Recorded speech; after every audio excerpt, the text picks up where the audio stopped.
Lumabas ang bangis ni CC Rondina sa first set ng game. Well guys, laban na nga po ng Philippine Choco Mucho Flying Titans kontra nga po sa matatangkad na player ng Australia. At first set ng game, ang ganda po ng performance ng Choco Mucho. Nandun po ang consistency. Do alam naman natin, nakita ninyo, no, matatangkad ang player ng Australia. No, lamang talaga, no, at hindi sila masyado nagkakalayo sa score dito sa first set ng game. Pero nangibabaw nga ang Choco Mucho kalagitnaan ng first set. Nakita nyo kung paano talaga hinataw ng Choco Mucho ang Australia, no?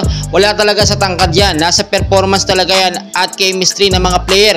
Natalo kahapon ng Choco Mucho pero ngayon bumawi sila. Binago po ni Coach Dante Alonsonurin ang kanyang strategy sa first 6 lineup nga po ng Choco Mucho dito sa Australia. Sa pagkakataong ito, magsusunod-sunod na nga siguro ang kanilang pagkapanalo, no? First set nakuha ng Choco Mucho, ang ganda ng performance, may consistency at nagbibigay ng maayos. Salo lagi ng Choco Mucho ang mga spikes na malalakas na player ng Australia at nakita nyo naman hindi talaga nagpapatalo ang Choco Mucho. Kapag ka natatalo sila sa huling mga laban, bumabawi po sila sa mga susunod na mga nagiging laban nila at inaasahan natin panalo ang Choco Mucho dito kontra sa koponan ng Australia. First set pa lang, very intense na talaga at mainit na ang mga laban.